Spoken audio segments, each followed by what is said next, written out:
भवति यदनुभावात् एडमूकोऽपि वाग्मी जडमतिरपि जन्तुर्जायते प्राज्ञमौलिः सकलवचनचेतो देवता भारती सा मम वचसि निधत्तां सन्निधिं मानसे च।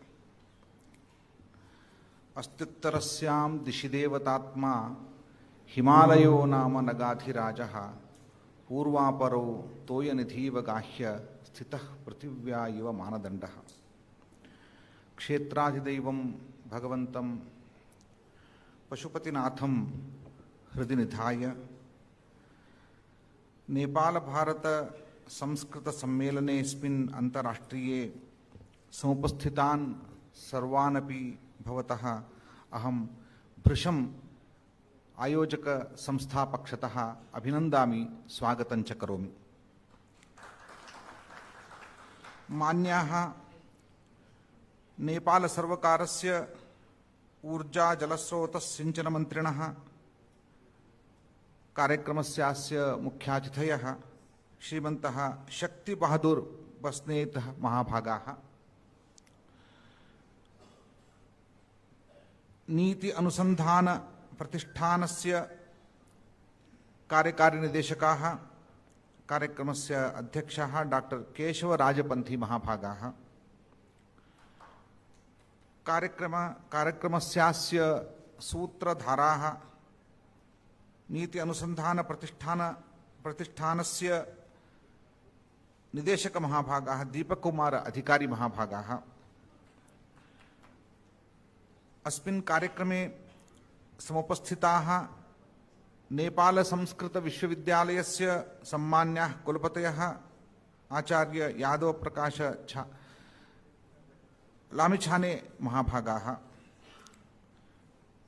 भारतीय उच्च अध्ययन संस्थानस्य शिमला स्थितस्य अध्यक्षाः आचार्य शशिप्रभा कुमार महाभागाः एवं संस्कृत भारत्याः अखिल भारतीय संघटन मंत्रिणः श्रीमन्तः दिनेश कामत महाभागाः, नेपाल संस्कृत विश्वविद्यालय केंद्रीय संस्कृत विश्वविद्यालयोः सूत्ररूपाः आचार्य काशीनाथ न्योपाने महाभागाः, कार्यक्रमस्यास्य संयोजकाः श्रीमन्तः डॉक्टर प्रेमनाथ महाभागाः, अन्ये च अत्र भारतात् समायाताः अस्माकं नैक विश्वविद्यालयानां प्रतिष्ठिताः कुलपतयः, निदेशकवर्याः, आचार्याः, नेपालदेशस्य नानाक्षेत्रेभ्यः समायाताः प्रतिष्ठिताः विद्वांसः, नागरिकाश्च। अन्तर्राष्ट्रीयेऽस्मिन् नेपाल भारत संस्कृत सम्मेलने किमपि नूतनम् आसादयितुं वयमत्र सम्प्राप्ताः। नेपाल भारत देशौ द्वौ देहौ एक एव आत्मा। वयम् एकात्मवादिनः, एकात्मा उपासकाः।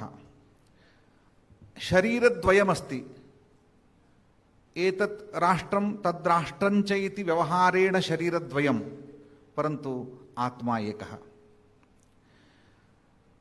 अत्र सभांगणे अद्य बहून् विशेषतः नेपाल सर्वकारस्य सेनाधिकारिणः,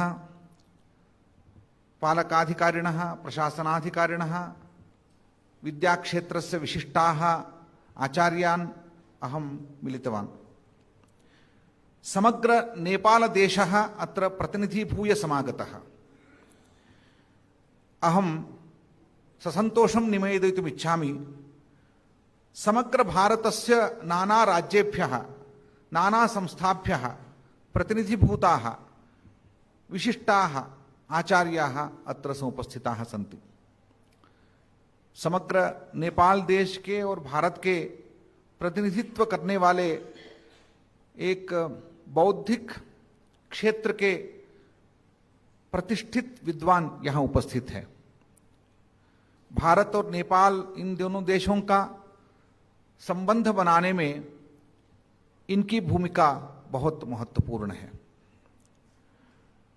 मैं भारत के प्रतिनिधिमंडल के ओर से यहाँ के नेपाल देश के प्रतिष्ठित बौद्धिक संपदा को मैं नमन करता हूं। मैं आशा करता हूं इन 2 दिन में हम अनेक चर्चा सत्रों में भारत और नेपाल साथ मिलकर सहयात्री बनकर संस्कृत को एक सूत्र बनाकर सेतुबंध बनाकर हम कैसे आगे बढ़ सकते हैं इसके बारे में विचार करेंगे और कुछ ऐसे निर्णय लेंगे आने वाले दिनों में हम दोनों का एक विकसित राष्ट्र बनने का बहुत बड़ा संकल्प सार्थक होगा। भारतस्य यात्रा निश्चिता वर्तते। वयं विकसित भारत संकल्पेन वयं प्रवृत्ताः। आने वाले 2047 भारत देश की स्वतंत्रता के बाद एक 100 साल पूर्ण होने वाले हैं। इन 100 साल में हम भारत को एक विकसित राष्ट्र के रूप में खड़ा करने का संकल्प के साथ हम आगे बढ़ रहे हैं। इस यात्रा में नेपाल के देशों के प्रजा के सहयोग के बिना यह संकल्प सिद्धि नहीं होगी। मैं भारत के बौद्धिक क्षेत्र के ओर से आपसे निवेदन करता हूं, सह गच्छध्वम, हम सह यात्रा करेंगे। सहनाववतु सहनौ भुनक्तु सह वीर्यम करवावहि। ये जो वैदिक मंत्र का मूल उद्देश्य है, मूल प्रेरणा है, उसको आगे लेकर हम जाएंगे।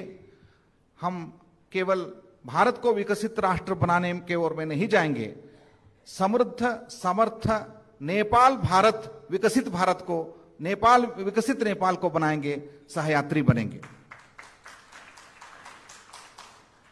अतः भारतस्य विकास यात्रायां सहयोगिनः सहयात्रिणः भारते स्नेहशीलाः सहृदयाः नेपाल भारतवर्ष वासिनः भवन्तः अस्माकं नम्याः भवन्ति। विकासस्य मूलम किम? विकास का मूल क्या है? किसी देश का विकास का मूल केवल अर्थशक्ति नहीं है।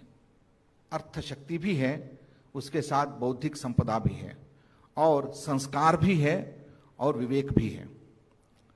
मैं केवल अर्थशक्ति के द्वारा जो राष्ट्र विकसित राष्ट्र बने हैं, बहुत साल तक, बहुत युगाब्दी तक वो विकसित राष्ट्र के रूप में नहीं रह सकते हैं।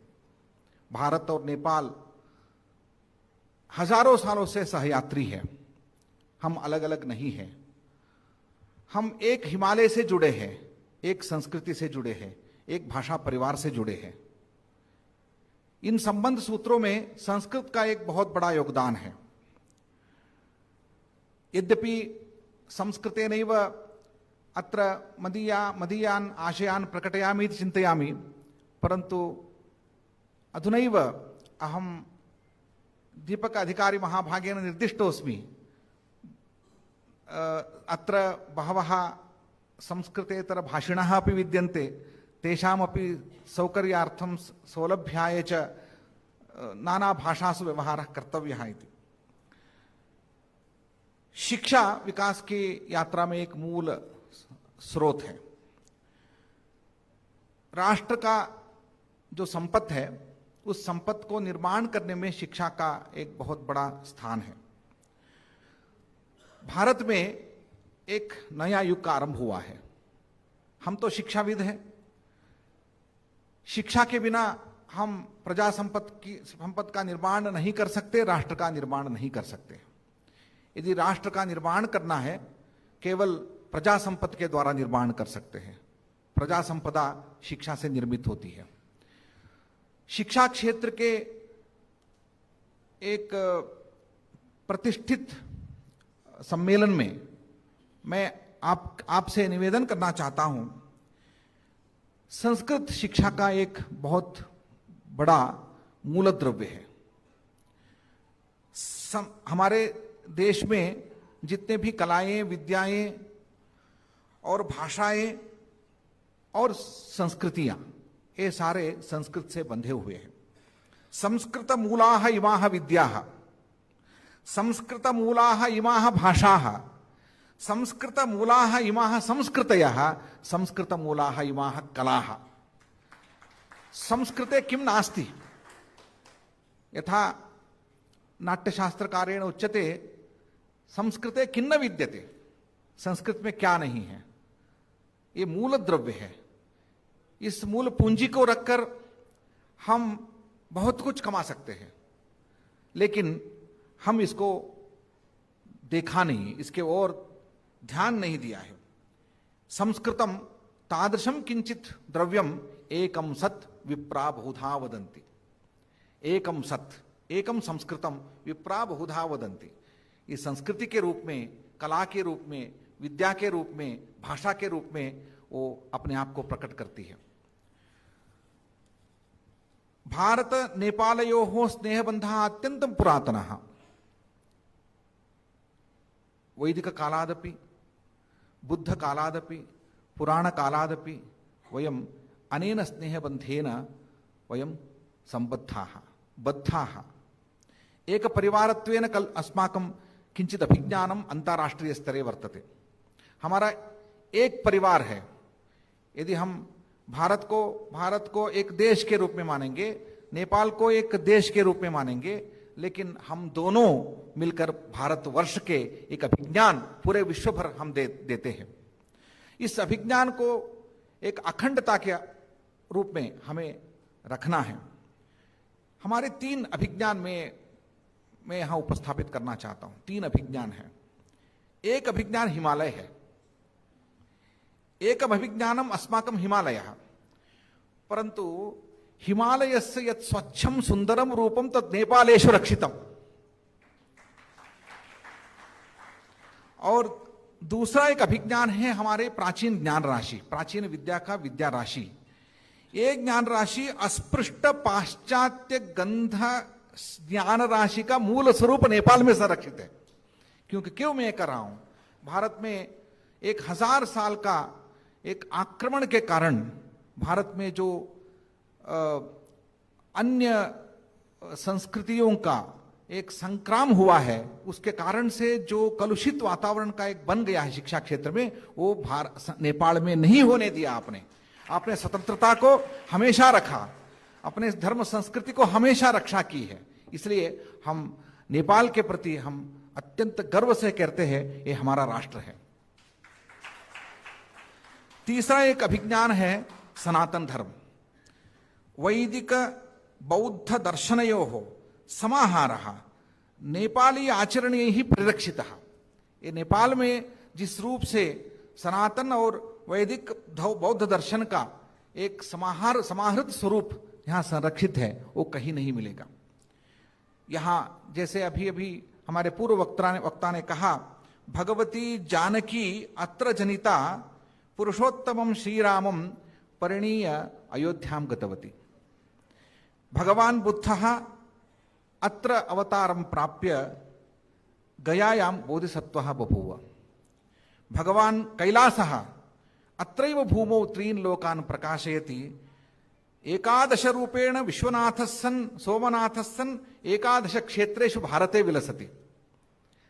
तो मूल कैलास है, भारत में अनेक रूप से विश्व वही कैलास प्रकाशित है। एक यहां बुद्ध है, यहां से आया, भारत में अनेक रूप से प्रकट हुआ है। और जानकी हमारे संस्कृति के जो रामायण मूल हमारे स्रोत है, उसके मूल धारा जानकी से है। जानकी हमारा प्रेरणा स्रोत है, वो नेपाल से है। अतः यहां मूल प्रेरणा के रूप में नेपाल को हम अत्यंत गौरव से देखते हैं। भारत के प्रजा आज भी, कल भी, आने वाले दिन में भी नेपाल के ओर हम हमेशा एक गौरव भाव से देखते हैं। इसके लिए हम आपसे अनुरोध करते हैं। तो भारतेन बहुस्वीकृतम इदानीं भारतम दातुमपि सिद्धम। हम लिया भी है, हम देने के तैयार भी है।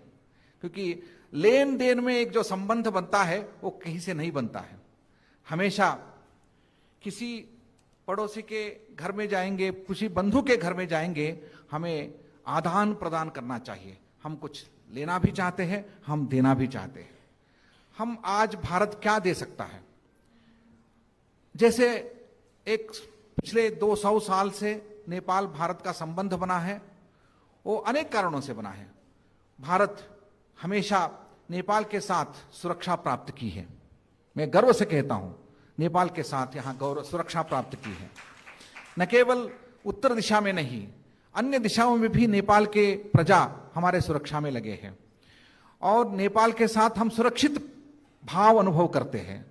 और नेपाल भारत में एक विद्या संबंध रहा है, नेपाल भारत में एक आर्थिक संबंध रहा है, लेकिन ये संबंध केवल भौतिक संबंध नहीं रहना चाहिए, ये आध्यात्मिक संबंध भी रहा है। इसलिए इसको मैं अटूटा और अत्यंत पुरातन और अखंड्य, अभेद्य और भविष्यत में रहने वाला एक आध्यात्मिक संबंध है। मैं इस दृष्टि से नेपाल में हम अलग नहीं मानते हैं। इस कारण से हम आज जो भारत एक अपने आप को एक राष्ट्र के रूप में अंतर्राष्ट्रीय स्तर पर एक स्थान बनाया है, केवल राजनीतिक कारण से नहीं। राजनीतिक कारण तो है ही, लेकिन उसके अलावा भारत की अपनी एक जो छवि है वो शिक्षा क्षेत्र में है। नेपाल से हमने हमेशा शिक्षा के बंटवारा नहीं किया है। नेपाल के अनेक शिक्षाविद भारत में अध्ययन किया है और भारत से अनेक शिक्षाविद नेपाल में सेवा कर रहे हैं।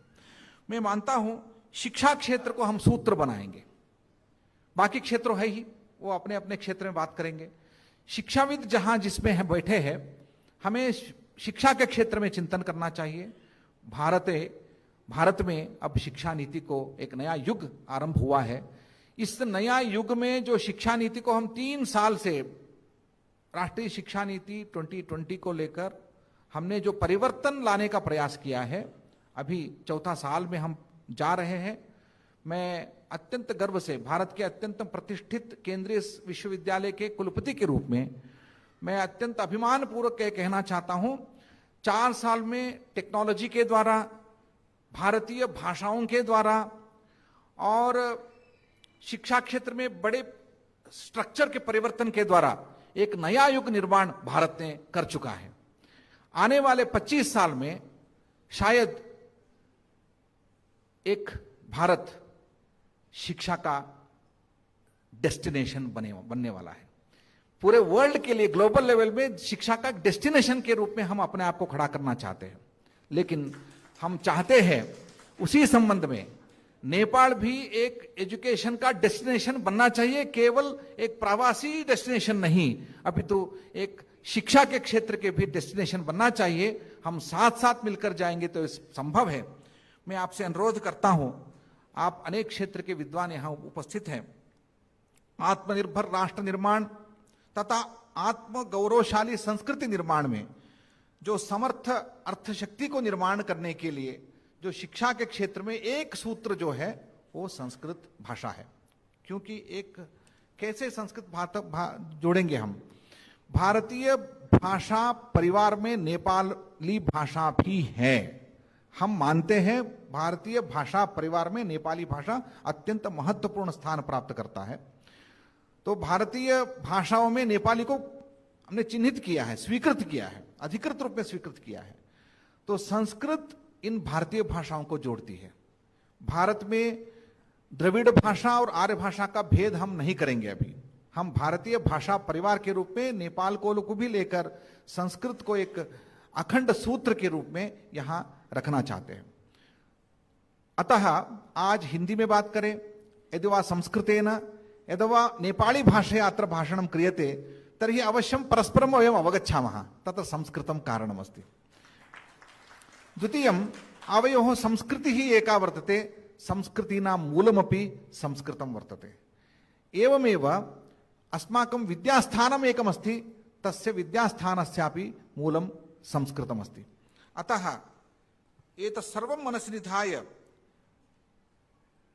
अपरः एकः विषयः, संस्कृतम् अस्माकं प्राचीन भाषा इति नास्ति, हम दोनों के फ्यूचर संस्कृत है। प्राचीन भाषा दिशा में हमें सोचना नहीं है। प्राचीन विद्या को समझने के लिए संस्कृत की जरूरत है, ये वो नहीं है, मैं बता रहा हूं। लेकिन यदि भारत और नेपाल का भविष्य संस्कृत में निहित है, इसलिए मैं एक श्लोक के साथ मैं आपको यहां मेरा वक्तव्य का एक सूत्र बनाना चाहता हूं। संस्कृतम सर्व संसेव्यम भविष्यम संस्कृताश्रितम नवोन्मेष नवाचाराः समाश्रित परंपराः नेपाला भारताश्चैव प्राच्य विद्या विशारदाः परस्परम भावयन्तः श्रेयः परमवाप्नुमः। इस वर्ष के अंत में, at the end of this year, Nepal is going to organize a big international conference, World Sanskrit Conference. इस वर्ल्ड संस्कृत कॉन्फ्रेंस के लिए भारत के विद्वत प्रतिनिधिमंडल शुभकामनाएं देती है। हम भारत के विद्वान नेपाल में आप जो इस सम्मेलन का आयोजन कर रहे हैं नेपाल संस्कृत विश्वविद्यालय के द्वारा, तथा एक प्रतिष्ठित नेपाल का पूरे वर्ल्ड में एक अनोखा अपना स्वरूप को प्रतिष्ठापित करने के लिए, गौरवशाली संस्कृति, गौरवशाली परंपरा को रखने के लिए आपका जो प्रयास है, उसमें हमारा सहयोग रहेगा। हम आपके साथ हैं और साथ में मिलकर सहना भवतु सहनौ भुनक्तु सह वीर्यम करवावहि। ओम शांति ही शांति ही शांति ही। इस कार्यक्रम का आयोजन करने के लिए मैं नेपाल के नीति अनुसंधान केंद्र के लिए और हमारे भारत के इंडिया फाउंडेशन के लिए मैं आभारी हूं।